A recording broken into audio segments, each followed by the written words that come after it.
I know it's going to be glittery, which I don't want. I don't want the glitter. I don't want that fucking color. I want it black and white, like you saw. If you do this again, then I'm going to quit after this head. I mean that. I know I can't use it because I know what you're after, and that's no good for me. What would you think of describing these as sketches in wire? No, they're not sketches in wire. They're kind of time portraits because they operate in time. Okay, I take it from the live person. I make drawings of them, or I take photographs of them, very fast photographs of them.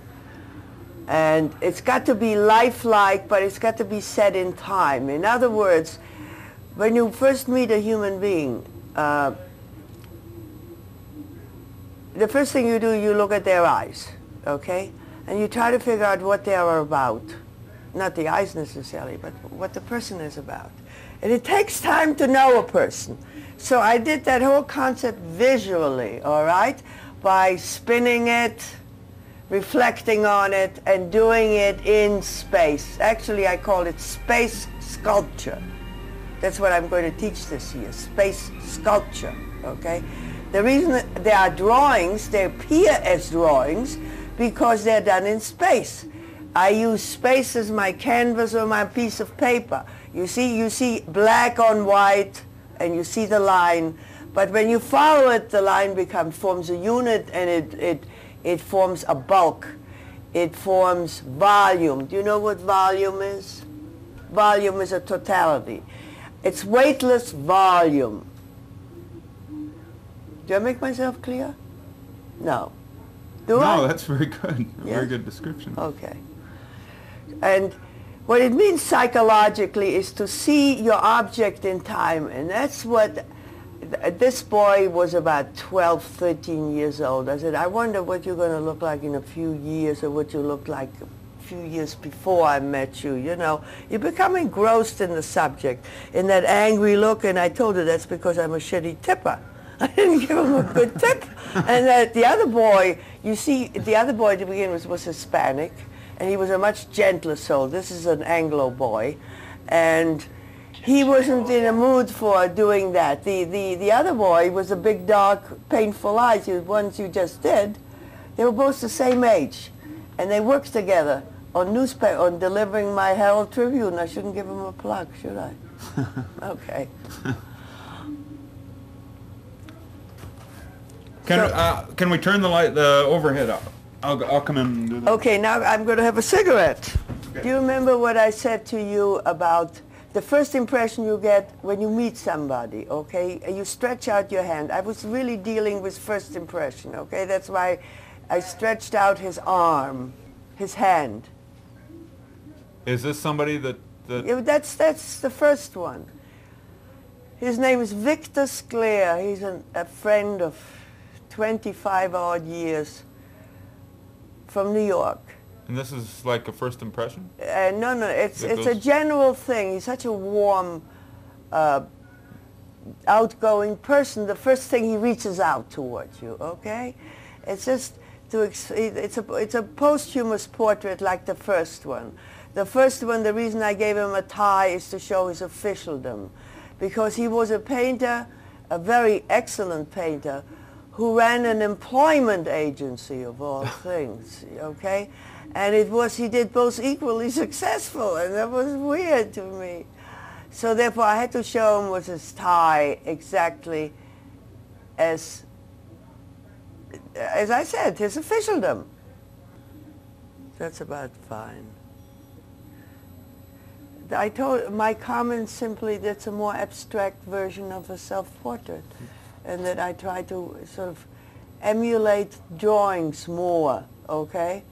And nuance, I mean, just a move, just a second, what one would catch. I wanted to make this as close to paper and pens and charcoal as possible. And I hope I succeeded. How the hell do I know? Some of it I like, and some of it naturally I don't like, you know. Some of it is very intuitive and fresh and instant, you know. Speed was the important thing, so that I wouldn't have to go over it and so it won't look labored.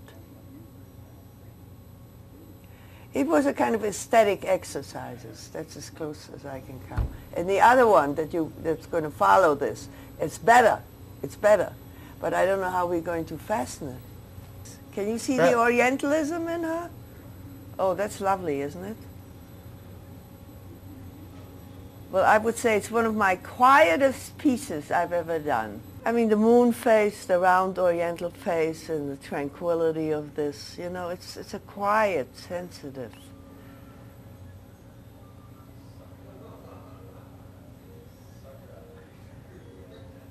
That was good.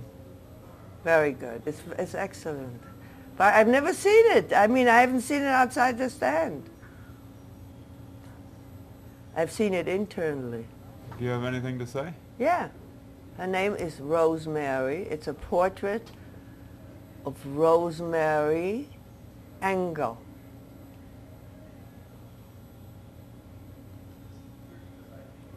And she's a dear friend. And when I first met her, I wanted to do the portrait of her. I wanted to do a portrait of her because she's Italian, as simple as that. And I love Italians. The hair is the thing that really makes her. She's got enormous hair. She's got a lion's mane in it. And this, I just have done it's halfway done. The hair is halfway done. The expression is finished already. And what I want to say about her, that's done.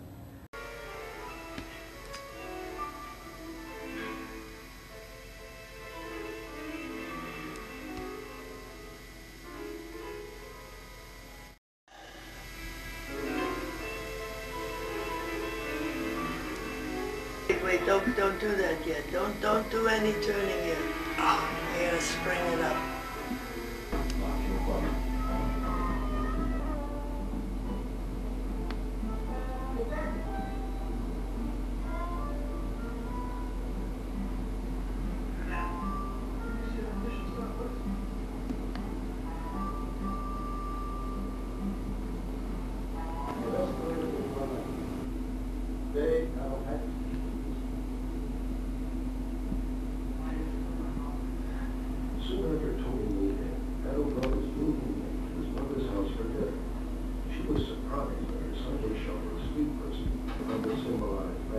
Did you get that?